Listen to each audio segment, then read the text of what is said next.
vote it, because then we'll see the more popular questions. And Secretary of State, after this amazing year of scientific achievement, bringing the world together, like this, how are the G7 political leaders now going to deliver on saving us from the pandemic? Over to you, Secretary of State.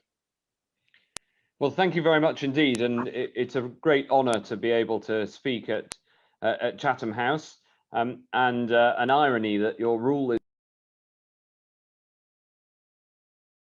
I'm delighted to be able to join you, and I'm very grateful for you putting this on in a virtual way.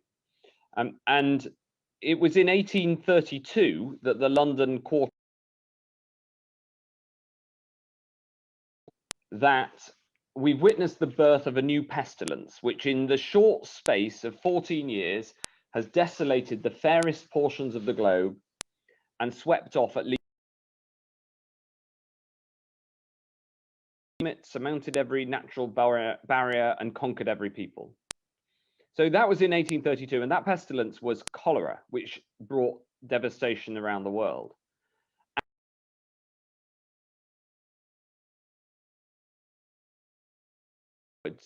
And responded alone.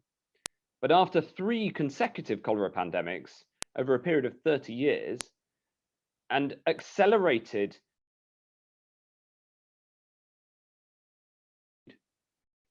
countries soon realized that infectious diseases can not be handled as a domestic issue alone, and collaboration and cooperation with your neighbors in the spirit of mutual cholera, just as it is today. In 1851, 12 nations came together and created the International Sanitary Convention, which is the forerunner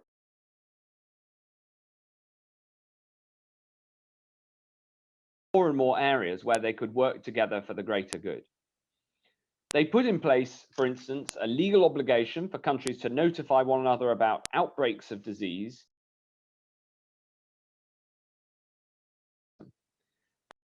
To this close collaboration over generations and the scientific effort, the illuminating breakthroughs from pioneers all over the world could be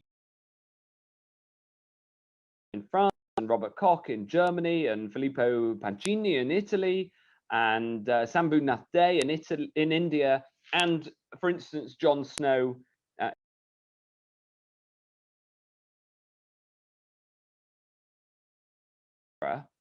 even though, of course, there is still more to do. And we must learn from this history. The reason I talk about this history right at the start is because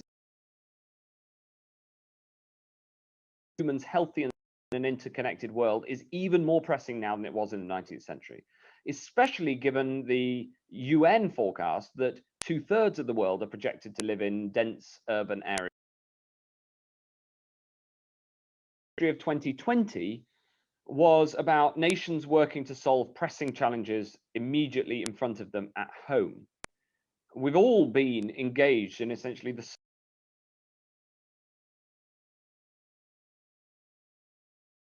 now is the time to reject protectionism and narrow nationalism and the disinformation that can divide us.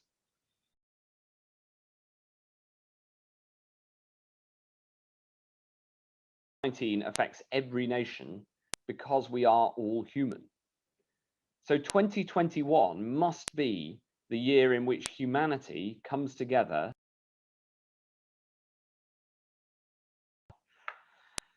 As you mentioned, this year the UK has the honour of holding the presidency of the G7, and we take on this mantle at a time when the health of humanity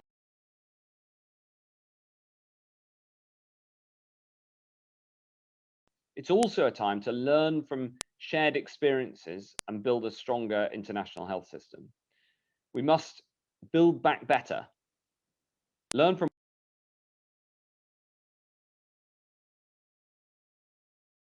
health. So I'm proud that the UK has been a consistent voice for global solidarity throughout this crisis. I'm proud that we've put our money behind that commitment. Vaccines, the UK played a leading role in the international effort to raise $2.4 billion for the COVAX Advanced Market Commitment, which will distribute at least 1.3 countries this year. And I want our stewardship of the G7 to build on this work and on the like-minded work that's taking place all across the world.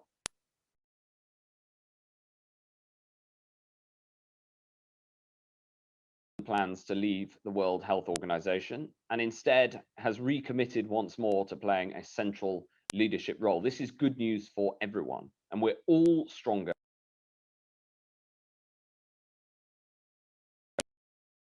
and partners right across the whole world to reinvigorate our global system according to the values of empathy and shared solidarity that are crucially.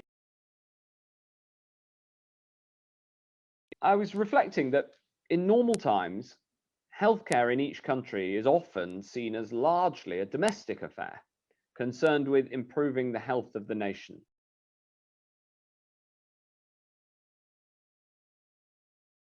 Focuses on things like universal health coverage and tackling non-communicable diseases like obesity and mental health crises.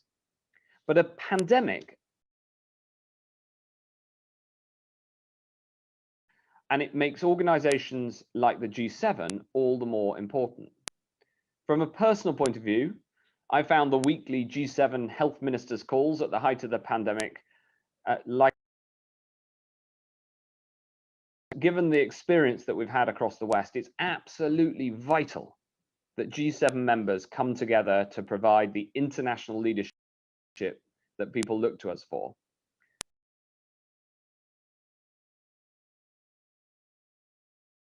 Majority of the world's genomic capability and leads the world in life sciences and clinical trials. The pandemic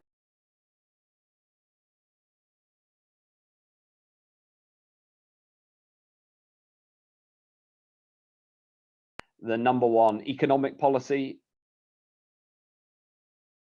discussion, important as that is, there is significant and substantial work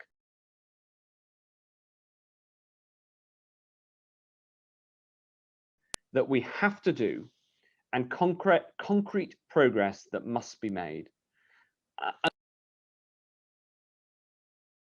Enlightenment values of collaboration and transparency and scientific progress. The G7 has already, for the first time, made a joint statement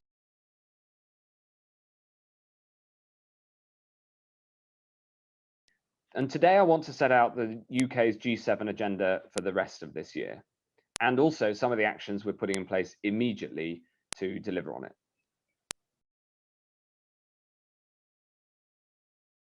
We must renew our commitment to the founding ideals of the WHO, that, and I quote, "The enjoyment of the highest attainable standard of health is one of the fundamental rights of every human being,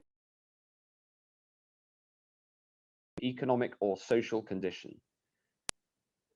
And we must do this not just because it's morally right, but because when we have holes in our global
across borders to play its part in solving problems with colleagues from across the world. The second area in the G7 agenda for this year, where I'm determined that we make progress, is on clinical trials. The pandemic has shown beyond measure the value of robust clinical trials in identifying the vaccines, the therapeutics, and the diagnostics that work, and crucially, ruling out the ones that don't. While there have been many successful trials, there are also too many that aren't set up in a way that the whole world can benefit. I've been personally frustrated to find clinical trials in different countries not recognized by each other because the data and the insights can't be properly integrated across national boundaries because of a lack of coordination in how they're set up. There is absolutely no reason for the differences in trial structure, but they delay findings and so cost lives. Likewise, in some cases, final data isn't shared with the global community, but that lack of transparency has to end. We're all human after all. For example, at the start of the crisis, there were no international assay standards for vaccines. This made it harder to compare results from vaccine trials and meant that work was sometimes duplicated or worse, unusable. One of the reasons the UK was the first country in the world to authorize a vaccine is because our regulator worked so hard to overcome some of these challenges. But it doesn't have to be this way, and we need international leadership to change it. The ingenuity of this research is too precious to let it go to waste. So we must strengthen the frameworks that underpin clinical trials and create shared standards so the creation and delivery of clinical trials can be as seamless as possible around the world. These clinical trials offer hope to us all, showing how human endeavor can overcome a lethal threat to humanity based on scientific ideals of objective analysis, precious to let it go to waste. So we must strengthen the frameworks that underpin clinical trials and create shared standards so the creation and delivery of clinical trials can be as seamless as possible around the world. These clinical trials offer hope to us all, showing how human endeavor can overcome a lethal threat to humanity based on scientific ideals of objective analysis and truth. We must do what it takes to standardize and coordinate clinical trials to find more insights more quickly than the fragmented system that has existed until now, and it is my personal mission to make this happen. The third area where we must make an impact is antimicrobial resistance. This is a matter of driving forward progress that is already being made. The silent pandemic of antimicrobial resistance, especially bacterial resistance, will have consequences that are just as deadly as COVID-19 over a longer time frame if we don't act now. I'm very grateful for the work that Lord Jim O'Neill, the chair of Chatham House, has done on this issue, and for the leadership that Dame Sally Davies, who's the UK's special envoy on antimicrobial resistance. Lord O'Neill's report on the risks of AMR paints a stark picture. It predicts that if we do nothing, AMR will cost 10 million deaths by 2050, at a cumulative financial cost to the global economy of $100 trillion. Not only that, but diseases that we can treat now could become untreatable in the future, and modern medicine as we know it could cease to exist. We've seen over the past few months the devastating impact that an initially untreatable infection can have. So even as we fight coronavirus, we must not take our eye off the dangers of AMR. Antibiotics are a critical global infrastructure that underpin high-quality healthcare all across the world, but no new class of antibiotics has been brought to market for decades. We must use innovative approaches to financing and procurement to change this, based on that trinity of science, industry, and government working together that is so often so important in the life sciences. So we'll use the UK G7 presidency to push for the better stewardship of existing antibiotics and reinvigorate the development of new ones too, while making sure the antibiotic supply chain is safe, secure, and transparent, and has shared standards that we can all rely on. Finally, there are vast opportunities when it comes to digital health. During our response to the pandemic, We've had a weapon in our armory that previous generations simply didn't possess, the incredible emerging technologies that have spurred so much innovation in healthcare. In the UK, for example, artificial intelligence helped us make sure that vital resources like ventilators and oxygen were in the right place at the right time. Digital technologies have allowed us to create a database with scans from COVID patients across the country to help clinicians better understand the virus. And across the world, telemedicine has advanced like never before over the last year.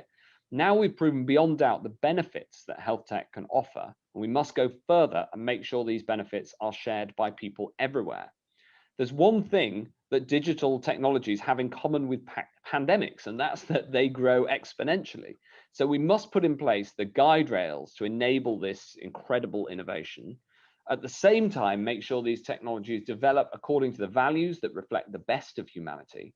And so we'll work with other G7 member states and others to look at internationally recognized standards for AI, including the ethical underpinnings that are so important. But it's not just enough to have the technologies. We need to unlock the power of the data that fuels them. So it's critical to develop standards of interoperability of health data, especially clinical data, moving away from the wide range of standards that we currently have across the globe towards a common approach so data and technologies can be shared quickly and securely across boundaries, building on the work of the Global Digital Health Partnership. Like new technologies before them, such as vaccines and antibiotics, digital technology saves lives, and we must build the international infrastructure to make the most of it. And I know that we can rise to this challenge just as we've risen to so many before.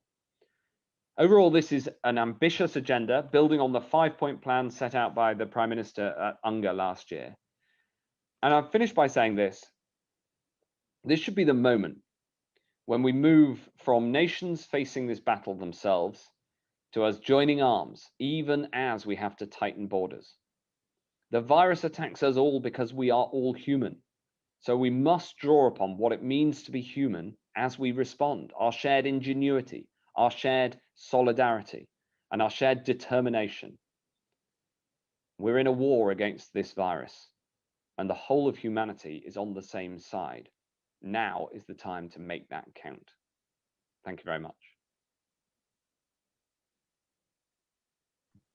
That's super. Thank you so much, Secretary of State. And I know that the reaction from the audience has been spectacular. We run lots of webinars at Chatham House, and my colleagues have just messaged me saying, we've never seen so many questions as this.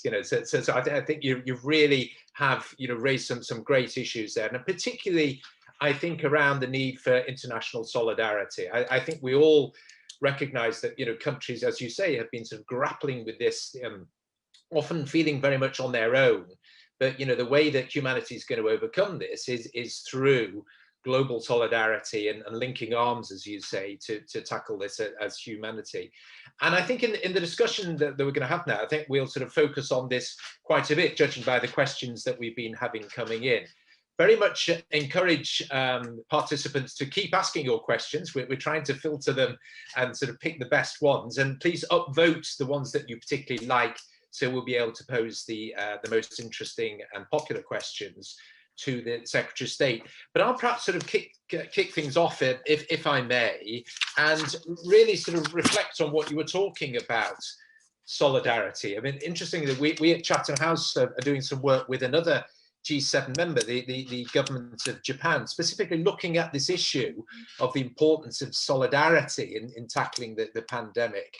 So I think, so perhaps reflecting on this last year, Secretary of State, where do you think, that solidarity has perhaps been failing over the last year, and where do you think we can be doing better? And how can the G7 really sort of facilitate improved solidarity going forward? Well, I think the single most important thing that we need to be doing is forging a common agenda in terms of what we need to do. And that is what I've tried to set out at high level today from our point of view. But we've developed this agenda very much in consultation with other countries, both in the G7 and more broadly. I think the need to work together has never been more important. and the scientific establishment and scientists around the world have worked very hard to make this happen. But I think that stronger political coordination is important.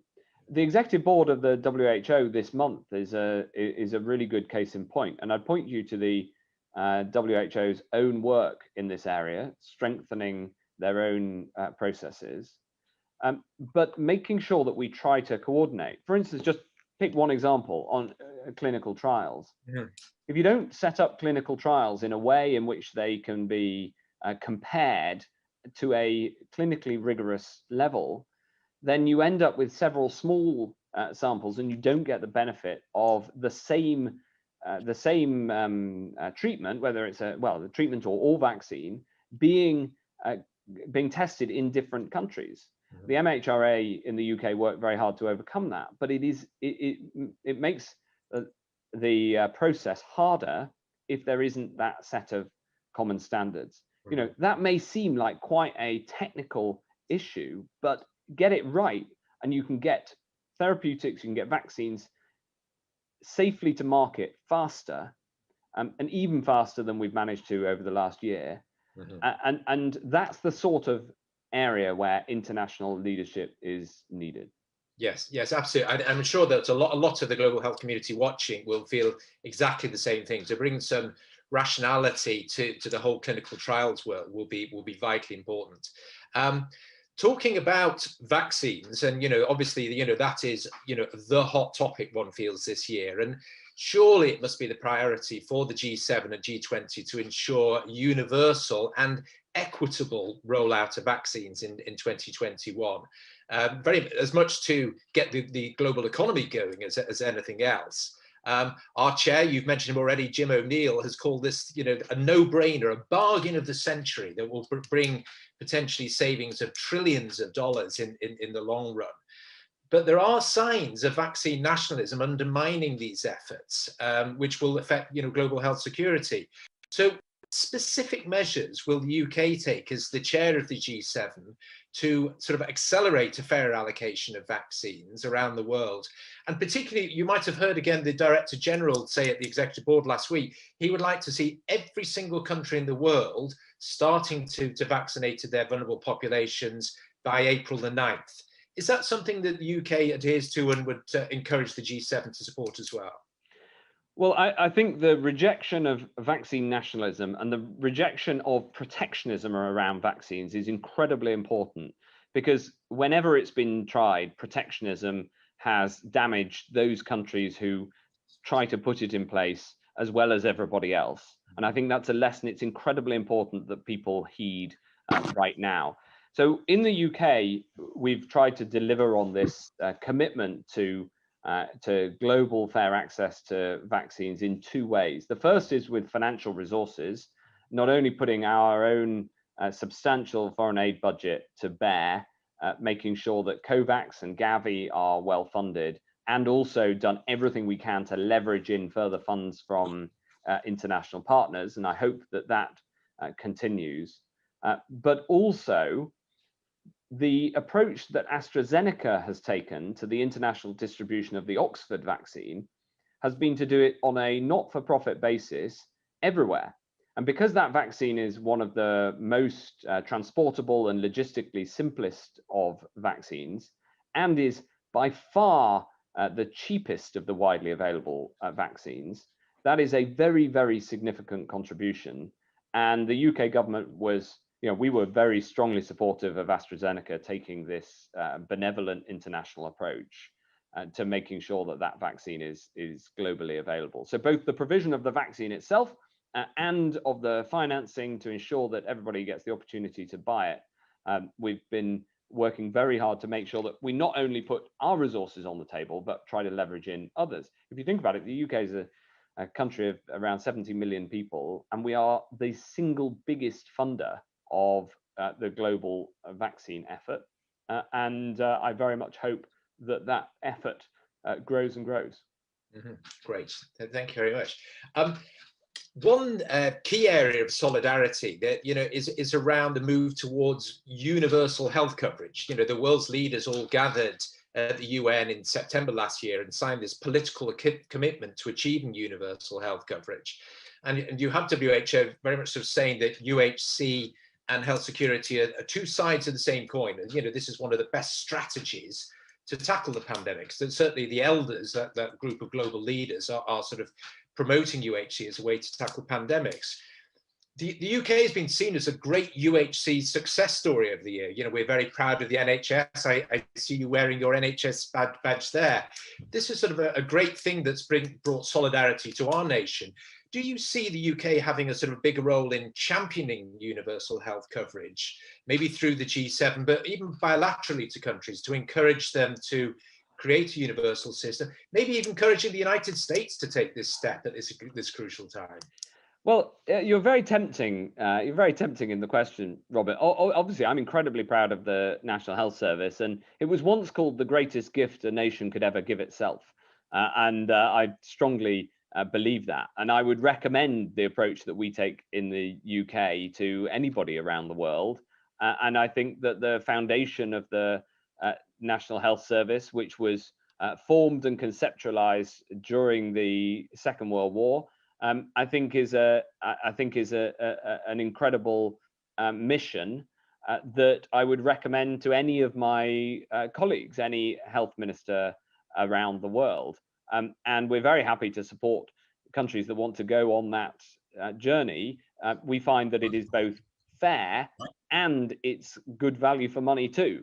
And it's in fact a good business policy, because you don't have to because all employees get their free healthcare coverage through the NHS. And in this vaccine rollout, it's been absolutely crucial, because the NHS is delivering vaccines fairly to people according to clinical need right across the UK. And it's also a very strong partner of the life sciences industry, especially as data becomes more and more important in the development of new treatments and therapeutics. Because the having a single payer system obviously means that we can track and follow and organize clinical trials in a more effective manner. Now, it can always be improved, and the NHS strives constantly to improve. Of course, it does. But it comes with a very strong recommendation from me. Now, in terms of the G7 agenda, the agenda that I've set out today is of concrete deliverables, because there are specific international things that need to change so that we are better prepared for pandemics in the future and we can deliver better healthcare. But on whilst I wouldn't want to get into recommending a policy for any other country specifically, a domestic policy, because we've got plenty to do here at home. It's an approach that I recommend. Terrific. Thank you very much indeed. I was going to ask you as well about the role of WHO, but I can see that one of our participants wants to ask you the same question, so I won't steal their thunder. And I'd now like to start to bring in the audience, please. And we'll be starting with a respondent who I think is ideally placed to address some of these issues, and that is the Executive Director of UNAIDS, Winnie Byanyima, who used to be the head of Oxfam International, of course, as well. So Winnie, would you like to sort of pose your question to the Secretary of State, and maybe reflect initially on what you've heard so far, and what would you like to ask the Secretary of State? Thank you, Rob, and thank you, Honorable Secretary of State. I agree with you. I'm myself a very grateful beneficiary of the National Health Service of the UK. When I was a refugee and a graduate at Manchester University, I was registered at the National Health Service and was cared for. 40 years later, when I came back to England to work as the head of Oxfam, I found my number was still in the system of the National Health Service. It's a great institution, and indeed something that every country should provide. I believe in publicly funded health care, the right to health provided by the state. So 9 months ago, world leaders declared that any COVID-19 vaccine would be a global public good, a people's vaccine. Yet, we know now that 9 in 10 people in the poorest countries are set not to get a vaccine this year. A small group of rich countries, representing just 14% of the global population, have bought up most of the supply of the leading vaccine contenders until the end of 2021. In fact, we are hearing disagreements amongst the rich countries about who gets how much, while the rest of the world looks on. The South African government has called this a new global apartheid. So the problem is not just that there's not enough money or that the vaccines are being unfairly allocated. It is that there are not enough vaccines being made. Our best chance of staying safe from COVID is to have vaccines, tests, and treatments that are available for all. But instead, we see pharmaceutical companies protecting their monopolies of technology and intellectual property, and then they restrict production. Pharma companies are not joining the WHO COVID-19 technology access pool. And the proposals presented by the governments of South Africa and India at the WTO TRIPS Council for a temporary waiver of certain TRIPS obligations are being blocked by rich countries. Not all producers are the same, and we do welcome Oxford AstraZeneca for pledging to provide 64% of their doses to people in developing countries, and the British government's role in that. Yet, AstraZeneca Oxford can only reach 18% of the world's population next year at the most. So even that is not good enough, but we welcome it. So even rich countries face challenges over production quantities in 2021. You will be aware of the extremely worrying production delays to both Pfizer and AstraZeneca that are creating tensions, as we can see. But we do know one way to solve this problem, Secretary of State. It's to open up production. We know this from the painful lessons from the early years of the AIDS response, when millions of lives were needlessly lost in developing countries because the life-saving treatment remained out of reach for poorer countries. We cannot afford to repeat those mistakes. So this is not just about justice for poor countries. The longer the virus is left to ravage developing countries, the longer people in G7 countries will remain at risk. The virus is mutating, as you know, which threatens the efficacy of the vaccines. And the economic cost will be huge. The International Chamber of Commerce have done their research, and they predict that delays to vaccine access in poorer countries will cost the global economy $9 trillion, nearly half of that in the wealthy countries. The loss is for both rich and poor. These vaccines were developed with public money from the rich countries like yours. These companies depend on your government's support.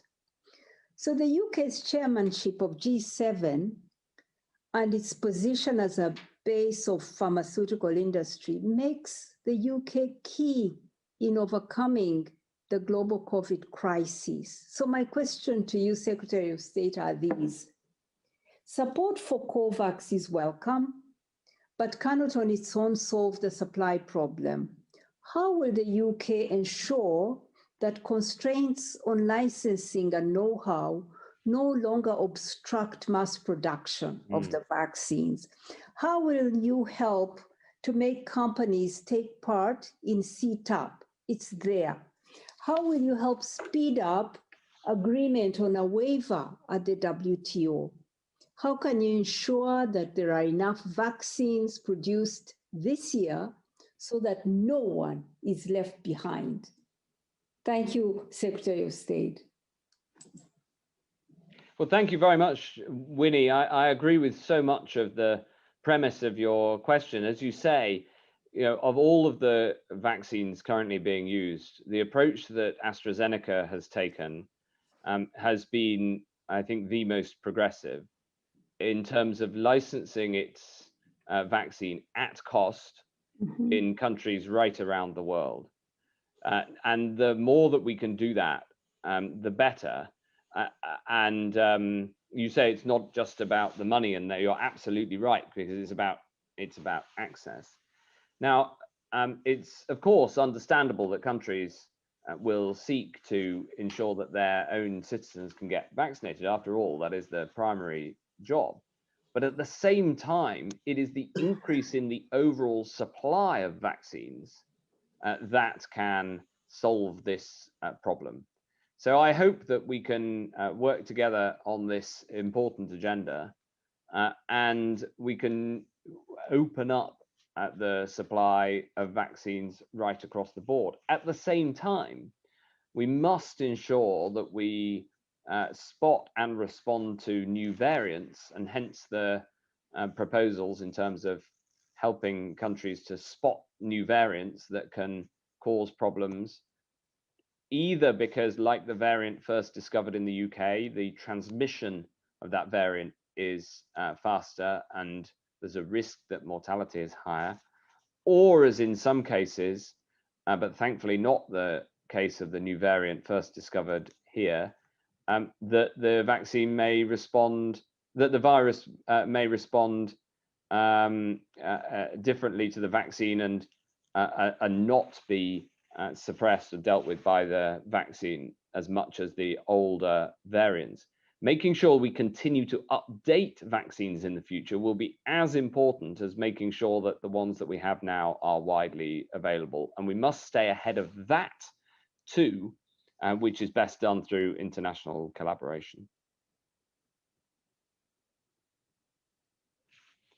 I think you're muted, Robert. Thank you very much. Thanks for spotting that. Yes, so I'd like to bring in Anne Gulland, please, who I think is going to ask you about WHO. So Anne, would you like to come on air and ask your question to the Secretary of State? Oh, hi. Thanks very much for letting me ask a question. Yes, I was wondering if the UK would be willing to strengthen WHO's powers in terms of allowing WHO to come in to investigate if there's a disease outbreak. This has been something that people have talked about, that WHO doesn't have enough powers. Thanks very much. Yes, well, obviously, I think it's incredibly important that we share transparently all that's going on with respect to COVID and other communicable diseases. The approach that we've tried to take is to be immediately transparent, what I call progressive transparency in my comments. And the reason that I put it like that is that there's a challenge here, there's a paradox. The countries that have spotted and sequenced new variants of concern then understandably cause reactions from neighbors and other countries around the world. But it is still the right thing to do to protect life around the world. So, we published the details of the new variant first discovered here. And understandably, our neighbors reacted by saying, well, we must be more cautious on travel. I entirely understand why they did that. And indeed, we had taken the same approach to a new variant discovered in Denmark, which itself has a high genomic sequencing capacity.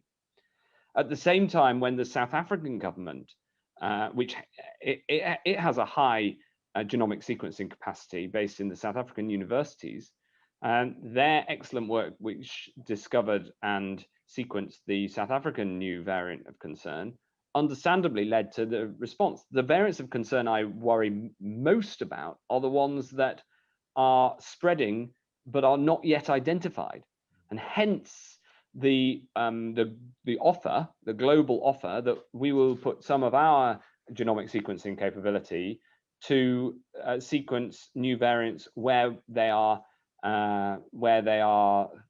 thought to exist, which you can spot through the epidemiology, but where the sequencing isn't available to find out for sure, and of course to support other countries to develop the sort of genomic capability that we have in the UK. And the striking thing is that this genomic capability is not evenly shared, not evenly spread, and it's not evenly spread amongst developed countries either. There are some developed countries which have almost no genomic capability, and there are some developing countries that have very significant genomic capability. This is really an area where the world needs to work together, and the WHO has an important responsibility, which it's working very hard on as well. And if I could just follow up on that and ask about WHO funding. I mean, you referred to the very welcome announcement of increased UK funding for WHO, but overall, WHO is spending still so much time having to fundraise and is grossly under-resourced for what it really needs to do.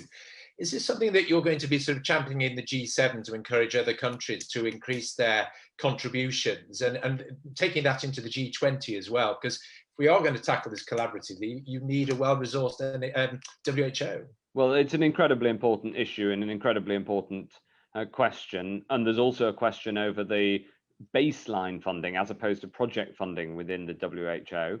I mean, the first thing to say, though, Robert, is you've got to acknowledge progress where we've seen it. And just in the last week, with the change of administration in the United States, the threat of the withdrawal of the single biggest funder of the WHO has gone. And I warmly welcome President Biden's decision to fully re-engage in the WHO. I think that helps. That is an important moment when the WHO can now stride forward again with confidence, and we can all come together behind what is obviously a critical part of the international infrastructure. Yeah, excellent, thank you. Right, now another sort of funding related question. I think Ben Sims, if we got Ben Sims on there. There's Ben, yes. Secretary of State, thank you very much for everything you've said about expressing solidarity. I'm just wondering, how does the government's decision to reduce our commitment to 0.7 UK ODA square with that appetite you have for solidarity? Oh, because Ben, we still have one of the biggest ODA budgets in the world, and it's a matter of putting it to use as best we can. Of course, these have been very difficult times globally in terms of finances and the public finances in most countries. So of course, there's a financial challenge. Many of the advances that we're talking about, many of the things I put on the table are not about money, they're about coordination. And for instance, the question that Winnie asked quite rightly is about availability of intellectual property as much as anything. The funding is important, but as she said, money is only one part of this equation.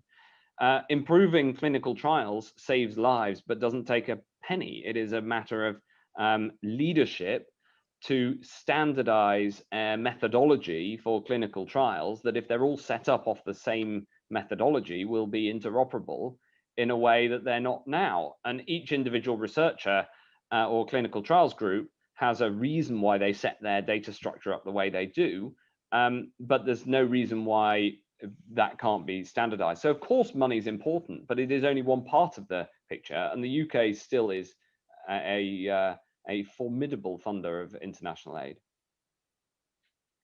Thank you very much, Secretary of State. So next, I think we were going to ask Victoria next, if you could. Victoria MacDonald. But I think she might have gone. But yes. she gave it's a great question. The president of South Africa. Yes, thank you for spotting it. I read it out at vaccine nationalism. Are you satisfied we're not guilty of this in our albeit understandable desperation to get as many people in the UK vaccinated? And the answer to this question, which many people have said they want answered, is it's not either or, it's and. Of course, we've got to vaccinate the UK population. You know, as the UK Health Secretary, it is my duty to protect the UK population, of course. But we've got to make sure that there's broad availability of vaccine for the rest of the world too, both by the funding and by the very open and generous approach that AstraZeneca have taken to the global distribution of the Oxford vaccine. It's not either or, it's both. Great. Thank you very much indeed. I realise that we're coming towards the top of the hour. We've got 88 questions, which it is definitely a record. And I think maybe we'll sort of take one or two sort of media-related questions as well now. Was it? I think the BBC had a question, if I'm not mistaken. Was it Nick from the BBC who had a question? Just asking my colleagues. Yes, Nick Eardley. That's right. So if you'd like to unmute, Nick.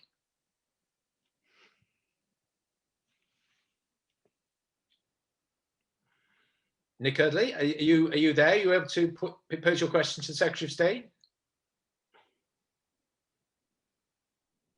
Right, now I've got to sort of try and find his question because he seems to have come on the screen, but it's not, actually, I'm struggling to find his question. So I don't know if my colleague could maybe sort of come in on and ask the specific question that he was asking. I think it was around this issue of the vaccine, the export ban on vaccines from the European Union Secretary of State. Can you react to these developments of sort of about them saying that they're not going to allow the export of vaccines to the United Kingdom? Well, we oppose protectionism in all its form. And I think protectionism is unfortunate, and especially so in the midst of a pandemic, when we are working so closely together with countries right around the world. And the contribution that the UK has made that we've been talking about, for instance, through the Oxford AstraZeneca vaccine and the therapeutics that are available, has been in partnership with countries right around the world, including in the EU. So I'm sure that we can work with the EU to ensure that that whilst transparency is welcome, that no blockers are put in place. I'm glad to say that I'm confident, having spoken to the chief executives of both of Pfizer and AstraZeneca. I'm confident of the supply of vaccine into the UK. I'm confident that won't be disrupted.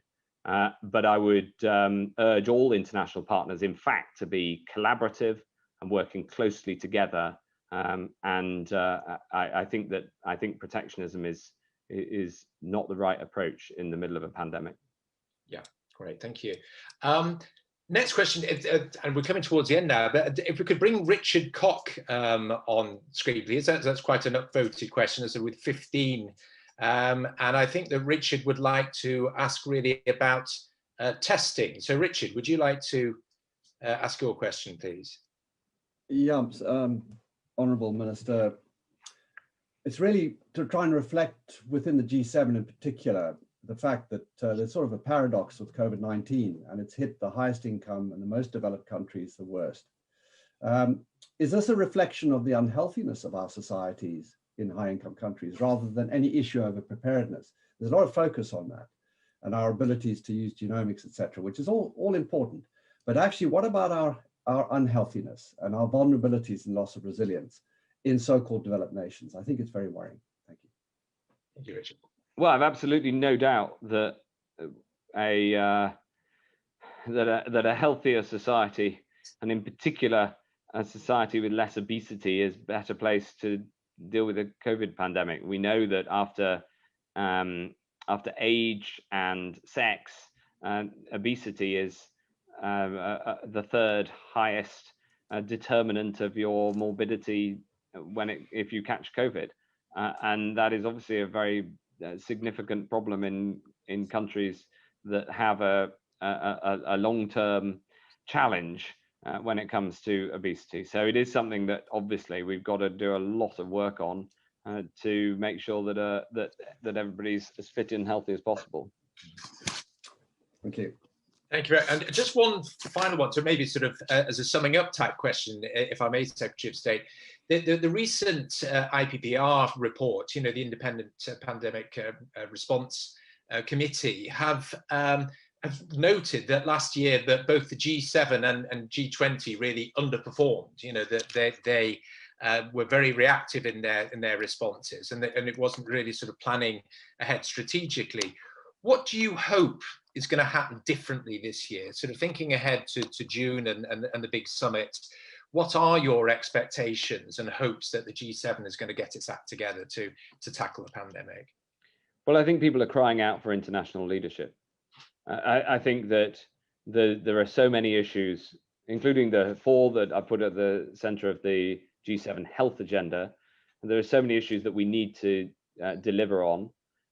And understandably, when a crisis hits, people look to tackling the enormous challenges at home.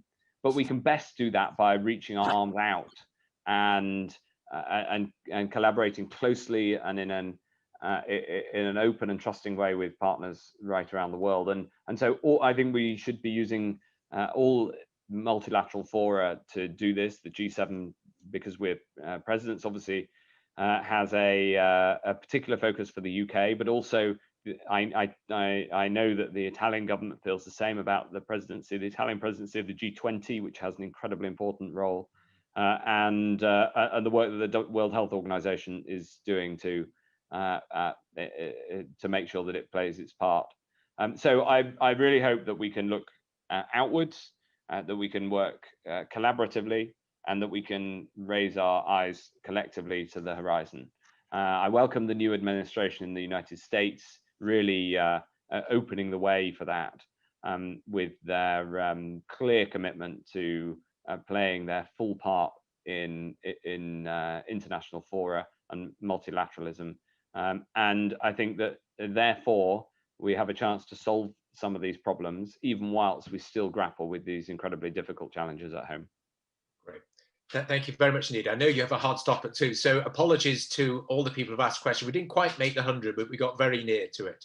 So thank you very much indeed for joining us today. And we at Chatham House will be delighted to work with you through this process to move forward in tackling the pandemic and towards universal health coverage. So thank you very much indeed for joining us, and thank you to the audience as well. Good day to everyone. Thanks for having me.